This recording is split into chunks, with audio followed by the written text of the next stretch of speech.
नमस्कार, स्वागत है आपका न्यूज़ मीडिया मंच पर। मैं हूं देवेंद्र त्रिपाठी। आज एक बार फिर से जुड़ा हूं आपके साथ एक बहुत अहम मुद्दे पर चर्चा करने के लिए। बहुत सारे मित्रों ने पूछा था कि महाराष्ट्र में इस समय जो राजनीति चल रही है, उसको लेकर के आपके विचार क्या हैं? आप उसको लेकर क्या सोचते हैं? तो बहुत सारे लोगों की जो टिप्पणियाँ आ रही हैं विपक्षी नेताओं की, अगर उसको कंसीडर करें या सिनेरियो को समझने का भी प्रयास करें, तो ऐसा लगता है कि निश्चित तौर पर केंद्रीय एजेंसियों के माध्यम से जो दबाव डालने की राजनीति है, केंद्रीय सत्ता में बैठी सरकार की या पार्टी की होती है आमतौर पर, वो सिर्फ बीजेपी की बात नहीं है, कांग्रेस पार्टी भी इस तरह के हथकंडे अपनाती थी।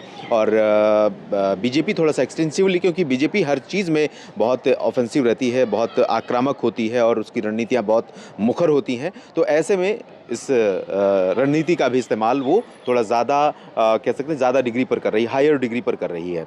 और जहाँ तक बात केंद्रीय एजेंसियों के इस्तेमाल की है, वो एक मसला हो सकता है, लेकिन मैं मुद्दा छेड़ रहा हूँ 2024 के चुनाव का। 2024 के चुनाव से पहले 16 राजनीतिक दल बैठे थे पटना में बात करने के लिए, और उन्होंने ये तय करना था कि किस तरह से वो आगे की रणनीति तैयार करेंगे, किस तरह से वो भाजपा को चुनौती देने के लिए एकजुटता का परिचय देंगे, एकजुटता के तरीके ढूंढेंगे।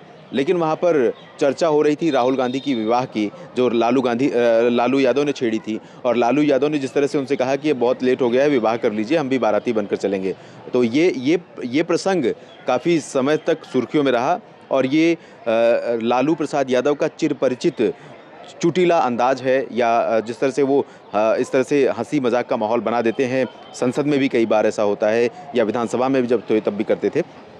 खैर, ये मुद्दा नहीं है। मुद्दा ये है कि इससे ये संकेत मिलता है, जो वहाँ चल रहा था पटना में, उससे ये पता चलता है कि ये विपक्षी दल जो भाजपा को या मोदी को या कह सकते हैं कि दक्षिणपंथी गुटों को, ताकतों को टक्कर देने के लिए सो कॉल्ड सेक्युलरिज्म का एक ताना-बाना बुनने का प्रयास कर रहे हैं, उसको लेकर के वो संजीदा कितने हैं? अहम मुद्दा ये है।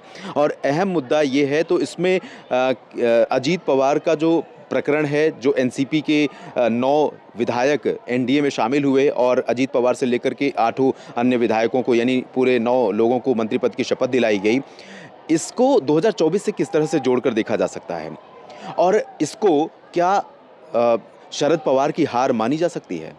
शरद पवार को भारत की राजनीति में एक ऐसा चाणक्य कहा जाता है, जो जोड़-तोड़ की राजनीति या समीकरण सेट करने में बहुत माहिर है, बहुत पक्का खिलाड़ी है।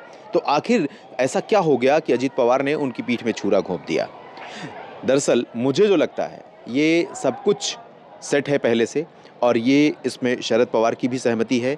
ये उन विपक्षी दलों को दिखाने के लिए कुछ अलग उनका रवैया है, अलग नहीं, जो उनका विपक्षी दलों के प्रति रवैया रहा है और भाजपा के विरोध में जिस तरह से वो हाल के दिनों में बोलते रहे हैं, ये उसी के सुर में है एक तरह से कि अजीत पवार ने जो कदम उठाया है, या एनसीपी के जो विधायक भारतीय जनता पार्टी के नेतृत्व में एनडीए सरकार में शामिल हुए हैं, वो भारतीय जनता पार्टी के नेतृत्व में नहीं, बल्कि शिवसेना के और एकनाथ शिंदे गुट के नेतृत्व में जो सरकार है महाराष्ट्र में, उसमें शामिल हुए हैं। तो उसमें उनकी सहमति नहीं है। लेकिन दरअसल मुझे ऐसा लगता है कि मोदी, अमित शाह और बीजेपी ने ऐसी चालें चल दी हैं, ऐसी बिसातें बिछानी शुरू कर दी हैं, जिसमें विपक्षी एकजुटता का जो स्वप्न है, या विपक्षी एकजुटता की जो परिकल्पना है, वो मूर्त रूप लेने से पहले ही कागज़ों में ही धराशायी होती नज़र आ रही है। उसके कई सारे एग्जाम्पल सेट हो चुके हैं। एक तरफ तेलंगाना राष्ट्र समिति, भारत राष्ट्र समिति की तरफ से राहुल गांधी की कड़ी आलोचना कुछ मुद्दों पर की गई है, जिसमें तेलंगाना को लेकर के उन्होंने कुछ टिप्पणी की थी। इसके अलावा आम आदमी पार्टी की तरफ से अरविंद केजरीवाल, भले ही दिल्ली के लिए जो विशेष अधिनियम, विशेष अध्यादेश लाया गया है केंद्र सरकार की तरफ से, अधिकारियों की नियुक्ति और उनके ट्रांसफ़र को लेकर के जो अधिकार अपने पास केंद्र सरकार रखना चाहती है सुप्रीम कोर्ट के आदेश के बाद, उसको लेकर के बहुत मुखरता से विरोध अरविंद केजरीवाल करते रहे। लेकिन अरविंद केजरीवाल ये चाहते हैं कि तमाम विपक्षी दल उनके साथ आएँ और इस ऑर्डिनेंस का, इस अध्यादेश का बहुत पुरजोर विरोध करें, क्योंकि उन्होंने कई बार कहा भी, अभी तो ये दिल्ली की स्थिति थी, इसके बाद धीरे-धीरे बाकी राज्यों पर भी इस तरह के शिकंजे कसने की कोशिश करेगी मोदी सरकार। ये वो लोगों को डरा करके, बाकी विपक्षी दलों को डराकर अपने साथ एकजुटता प्रदर्शित करने के लिए, एकजुट करने के लिए ये प्रयास कर रहे थे। लेकिन जब विपक्षियों ने कहा कि हाँ भाई ठीक है, संसद में जब बैठेंगे तो विरोध करेंगे, लेकिन जब बात आई यूसीसी की, यूनिवर्सल कॉमन कोड की, यानी समान नागरिक संहिता की, तो उसमें अरविंद केजरीवाल ने कहा कि आम आदमी पार्टी प्रिंसिपल तौर पर, इन प्रिंसिपल सपोर्ट करेगी संसद में इस अधिनियम का।